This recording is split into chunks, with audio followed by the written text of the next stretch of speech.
tell you, and I have mixed feelings about it. One is I agree with the laws; they're great, but one of the things is enforcement of the laws. The one I really agree with is the last one is that we've been seeing people from all over the country come down to the border, and they hear the money. The money's flowing down here from the cartels, billions of dollars. So they're like, you're gonna get paid $2,000, 1,500, whatever they're gonna pay to either pick up a group of aliens, drive them to a stash house, or from the stash house to the more serious part of Texas or different part of the U.S. And what happens with that is we've seen a lot is what we call a lot of rollovers or bailouts where our DPS troopers chase them, they don't yield, they don't stop, and we have deaths occurring because of a lot of crashes. That's a good one. That'll really keep people from coming down and doing that. The others, they made it a misdemeanor, criminal trespass misdemeanor for those crossing over. But there's a lot of logistical issues here that I want people to understand. It sounds great, but I'm not holding my breath. I'll put it to you that way. There's no space to put them. There's Right. tens of thousands of people coming over. Where are you going to house them? We need courts. We need judges. We need attorneys. We need a whole other system of people just to deal with that alone. Remember, we still have another criminal justice going on system here in Texas with all the other issues that we have. So it sounds good. Um, um, I'm not going to hold my breath because he talked about the declaration of invasion back on November 15th of last year. He declared an invasion but didn't do anything about it. And I went down immediately to the border and thinking, okay, the declaration of invasion gives the state to adopt the authority from the federal government, meaning you get to repel the Right. people coming from the river. And car down there. You see DPS troopers and sheriffs, and they're not holding the line. And so by the time they're already in the state of Texas, then you see all the activity, the smuggling, the trafficking, the stash houses, the Right. What he's drugs, the talking about. weapons, Hmm. but they're already here. And so in Lone Star, what the governor is talking about, it's a good law enforcement action and enforcement, but it's not border security. I'm not pushing to border authorities like Border Patrol. We know that's Right. not going to happen in this administration, but I'd rather see more the enforcement down there really make a difference. What we need to do is send a message to the rest of the world saying, listen, you're not going to be allowed in. You're going to be placed in detention for violating immigration law. You're not going to be allowed in under this catch and release program and policy under this administration. And that's the message that needs to be sent. But the message right now, and let me leave this with this: come on over. Let me get my cousin. Let me get my friend. Because they're already here. And the message to them is come on over because they're letting you in. Now, what you're going to see, Rich, a lot in the mainstream media is, oh look, there's a plane full of Guatemalans that they deported, and yes, we are going to send people back, and we're going to repel them back, and people are going to see that. They're going to blast that everywhere. Yeah. But deporting 5,000 and allowing a million in is not the answer. This is just like Mayorkas saying the numbers are down by 50%. It's like a shell game. It's political sleight of hand. It's like me saying I'm no longer eating McDonald's cheeseburgers, and that's because I'm eating White Castle, right? It's a distinction without a difference. Well, I've been using this example. I just thought about this. I said it's like if the mayor of the city told the chief of police to tell his patrol officers to stop enforcing drug DWI law or DUIs. You Hmm. will be able to pull them over. You will be able to document that they were drunk, but then you're going to have to let them go. Well, if you let 7 million drunk people go around crazy, well, something's going to happen. People are going to die. People are going to crash. There's going to be accidents. Well, the same thing is happening here. It's a complete disregard for our existing law. I mean, the U.S. House of Representatives last week passed the Border Security Act, and I read that bill, and the original bill from Congressman Chip Roy was the original HR 29, but some of it was absorbed into this HR 2.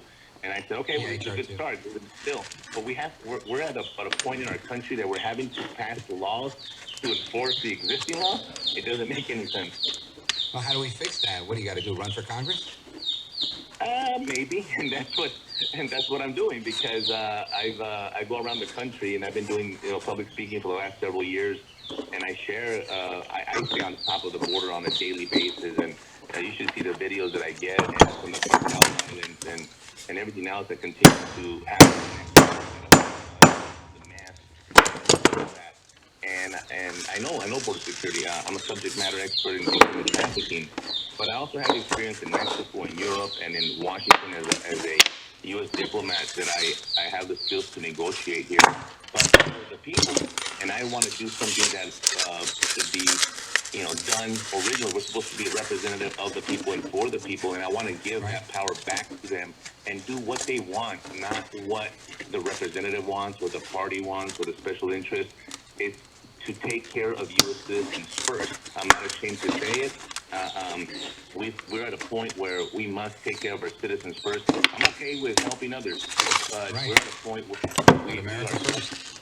America first. We're suffering a lot of crime, suffering with all the services that we're having to provide. A lot of these small towns are highly affected. Forget the sheriffs. I mean, the sheriffs are they're overwhelmed. The rangers, they've been abandoned, and a lot of stuff that they feed us, their cattle. They want attention. They want help, and I want to give it to them in District 23 in Texas. Well, let everybody know your website so they can learn more about your campaign for Congress. Congress.com, FOR.Congress.com. I welcome any of your support because I know that way we defend Texas down there in District 23. It will help you in Texas. Victor Avila for Congress.com. We're coming straight back. Thanks for being with us, Victor. Hope to have you back soon.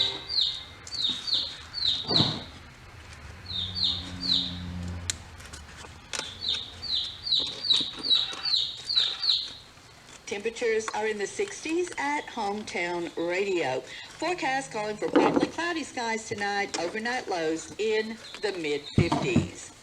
The annual for May 25th, 26th, and 27th is the Portia City Park.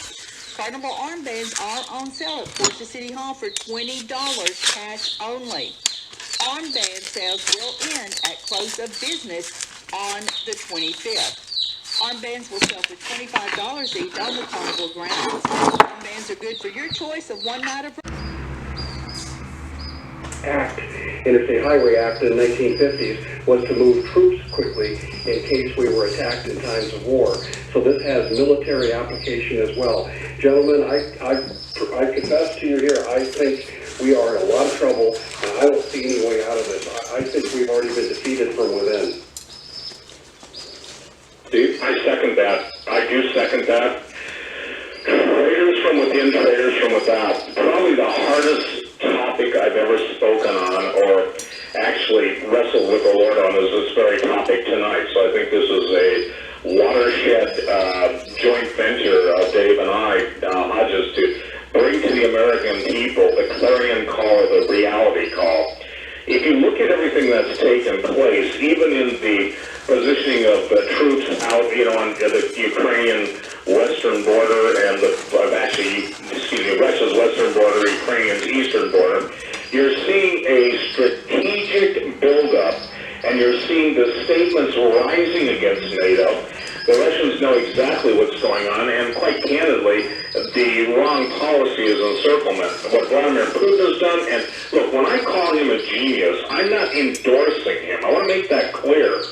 But when you've got someone that has the intense desire to pay back the United States for what was done to the former Soviet Union, which resulted in the breakup and obviously the Berlin Wall coming down, and the breakaway republics gaining their autonomy, or let's say quasi-autonomy.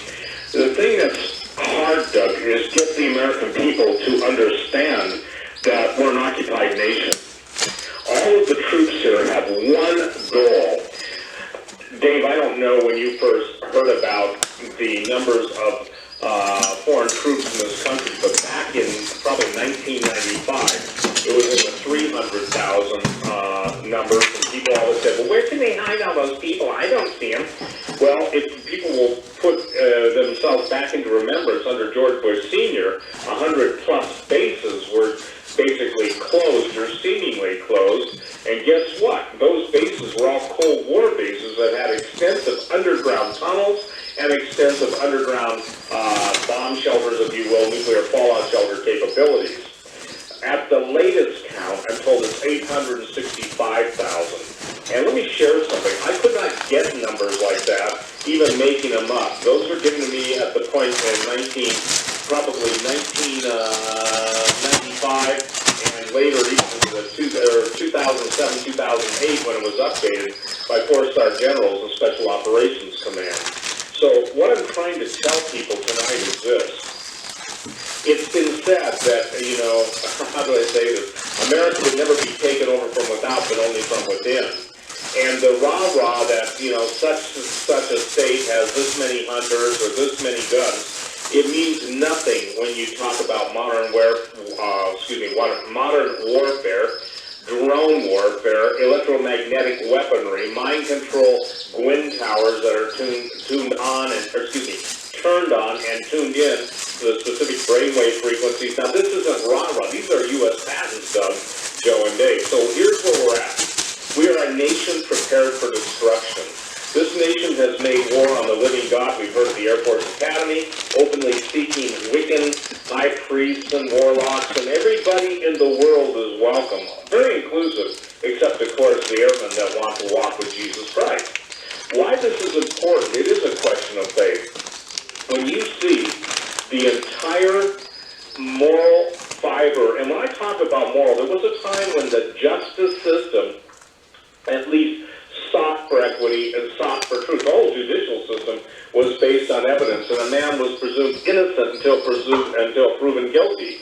Now, basically, the only right in America, and I'm not kidding when I mean, and I say this, and I stand by it, the only right you have in the globalist mind is to die. You just determine if it's at the point of a bayonet, a Hellfire missile, or starving in a FEMA camp.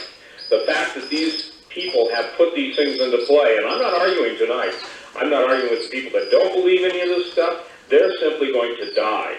The question isn't for those who won't listen and don't have ears. The question is for those who will listen and do have ears and eyes. What are we going to tell you? We're going to lay it out so clearly.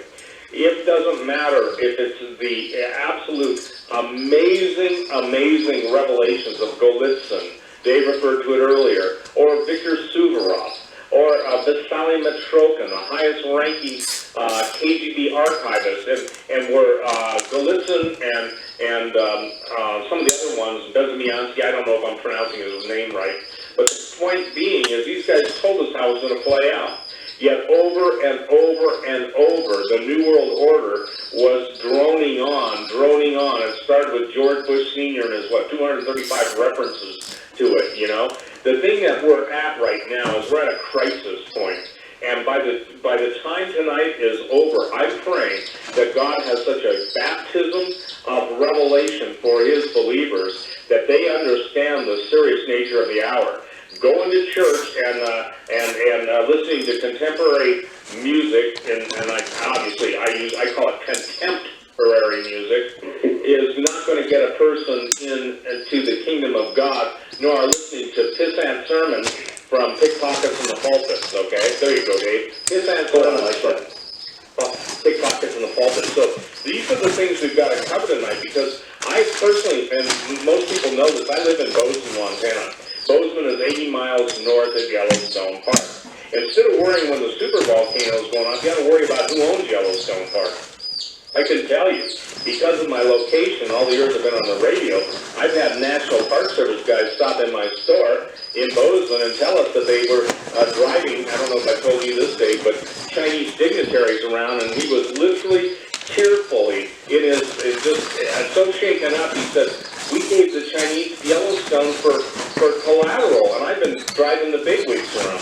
I personally have been in Yellowstone Park and the area around it in helicopters and seen, some of the biggest energy companies in the world from China, their Gulfstream jets parked at the West Yellowstone Airport.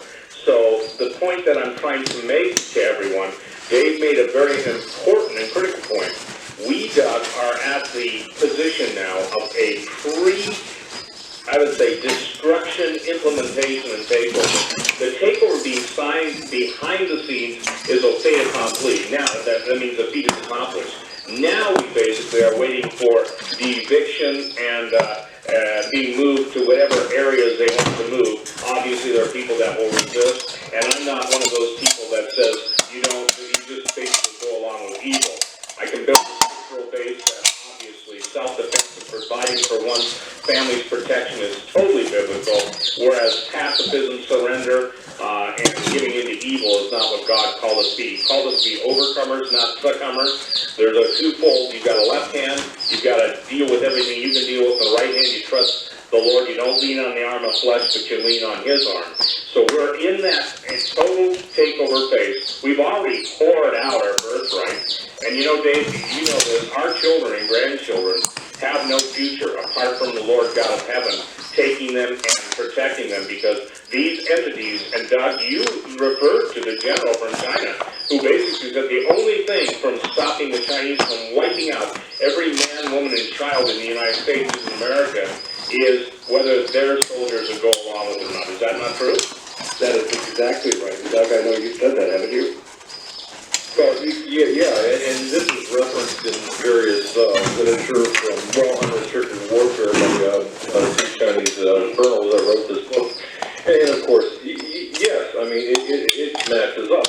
But gentlemen, let me ask you a question here, because I received an email right before the show, and I'm going to pose this to both of you, that, you know, it was a really good email. I won't read it verbatim, but the essence of it is you two have a message to give.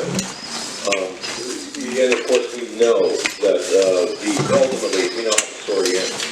But we can, for the people who are listening to and understanding this message that the emailer says, can we not do what we did, much like we did at the Bundy Ranch? Buy some time. All we need to do is show up and understand the people who are listening to this message, just understand